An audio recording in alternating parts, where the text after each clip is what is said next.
इन संसार में ससुराल ही सबसे प्यारा है। इसलिए भगवान शंकर हिमालय में और भगवान विष्णु क्षीर सागर में निवास करते हैं, दोनों की ससुराल है। इसलिए भैया विवाह होते ही सबसे पहले ससुराल पर ही कब्जा कर लेना चाहिए, क्योंकि हमारे देवताओं ने ऐसा किया है। भगवान शंकर हिमालय पर कब्जा करके बैठ गए और भगवान विष्णु क्षीर सागर में। इसलिए भैया सारहीन संसार में ससुराल ही सबसे प्यारा है। और जो मान लो चूक गया है वो आगे की तैयारी कर ले। अब बात आती है मेरे महादेव की,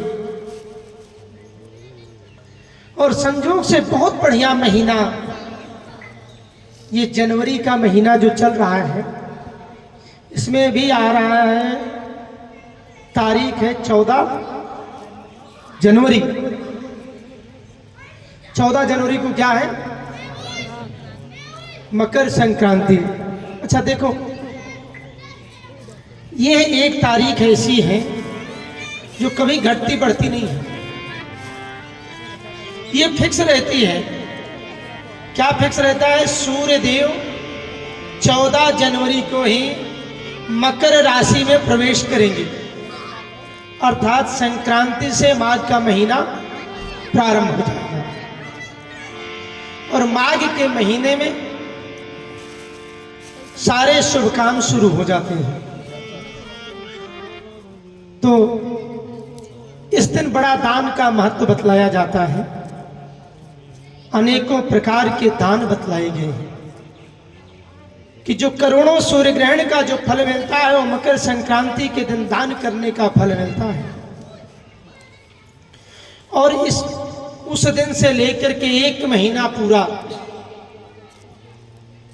प्रयाग में क्या होता है? कोई है प्रयाग का यहां? हाँ, प्रयाग में जो है ना माघ मेला लगता है, और माघ मेला में वहां पर जो है माघ मकरगत जब रवि जाहि तीर्थ पति तहां जाहि। जो प्रयाग का महात्म्य है, थोड़ा सा पहले प्रयाग के बारे में जान लो, फिर उसके बाद आगे कथा में प्रवेश करते हैं। प्रयागराज जो है ना वो तीर्थों के राजा हैं और सबके पापों को वो नष्ट करते हैं। पापों को धोते धोते वो काले हो जाते हैं, जबकि उनका स्वरूप है बिल्कुल सफेद सुंदर, घोड़े का रंग भी सफेद और वो स्वयं सफेद। प्रयागराज बड़ा ही निर्मल उज्जवल और बहुत ही सुंदर स्वरूप है। लेकिन वहां पर त्रिवेणी है, गंगा जमुना और सरस्वती का संगम होता है, और जहां पे संगम होता है उस स्थान को प्रयागराज की महिमा का वर्णन है। तो वहीं पे बगल में ना भरद्वाज मुनि का आश्रम है प्रयागराज में। प्रयागराज सबके पापों को धुलते धुलते स्वयं काले हो जाते हैं। और अब आपको हम ले चल रहे हैं अयोध्या। अयोध्या की महिमा, हम अयोध्या जाने कैसे? अयोध्या का महात्म्य क्या है? भगवान वहीं पर क्यों प्रकट हुए? आखिर में ऐसी क्या बात है? तो सबसे गूढ़ तत्व आपको बतलाते हैं कि प्रयागराज सबके पापों को धुलते धुलते स्वयं काले हो जाते हैं, और जब वो काले हो जाते हैं तो अपने स्वरूप को पुनः प्राप्त करने के लिए घोड़े पर सवार होकर के निकलते हैं और वो पहुंचते हैं अयोध्या। और अयोध्या में जाकर के सरजू जी में, देखो आपको बतला दूं, सरजू जी का जो नाम है ना वो थोड़ी दूर में है, उसके आगे सरजू जी का नाम नहीं है, ना पहले न बाद में। उस अयोध्या के क्षेत्र में ही है वो सरयू, और वहां पर जाकर के घोड़े समेत प्रयागराज जब डुबकी लगाते हैं, देखो उनको भी पता कैसे चला कि मैं क्या करूं, कैसे करूं। हर जगह वो डुबकी लगाते लगाते अयोध्या पहुंचे और जब सरजू जी में जा करके डुबकी लगाया तो अपने स्वरूप को प्राप्त हो गए। पुनः वो अपने सफेद घोड़े के साथ बिल्कुल निर्मल स्वच्छ हो गए। वो ऐसी परम पुनीत अयोध्या नगरी है जहाँ पर सभी देवी देवता भी जाकर के अपने पाप को धुल करके साफ हो जाया करते हैं और अब सारा पाप भगवान के चरणों में समन हो जाया करता है। गंगा बड़ी गोदावरी तीर्थ बड़ो प्रयाग, सबसे बड़ी अयोध्या जहाँ राम लियो अवतार। ले चले अपनी नागरिया अवध बिहारी सावरिया।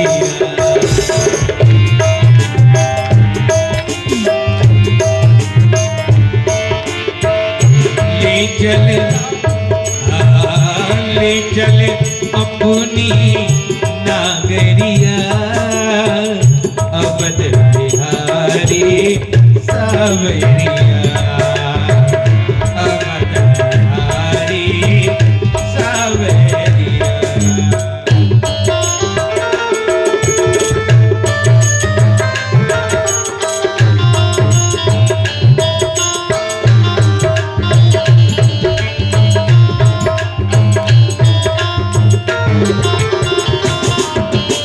और वहां जाके क्या है,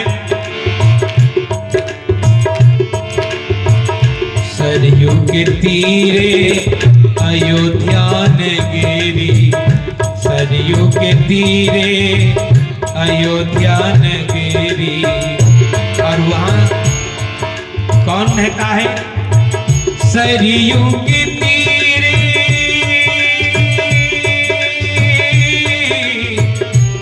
सरयू के तीरे अयोध्या नगरी, सरयू के तीरे अयोध्या नगरी, सरयू के तीरे अयोध्या नगरी।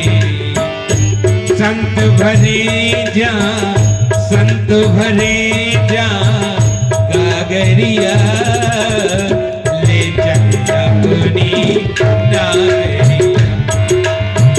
अवध बिहारी सावरिया, ले चल अपनी नागरिया,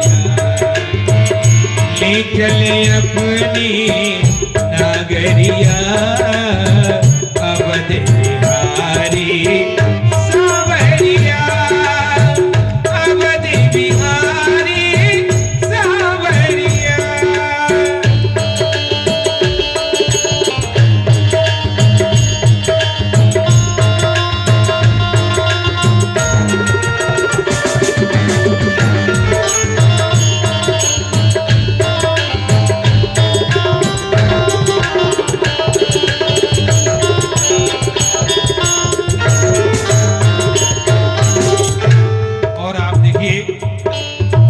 कनक भवने, कनक भवन सिया रघुबर राजे, कनक भवन,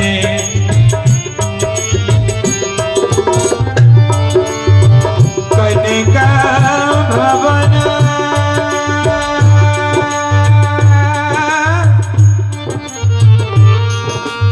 कनक भवन सिया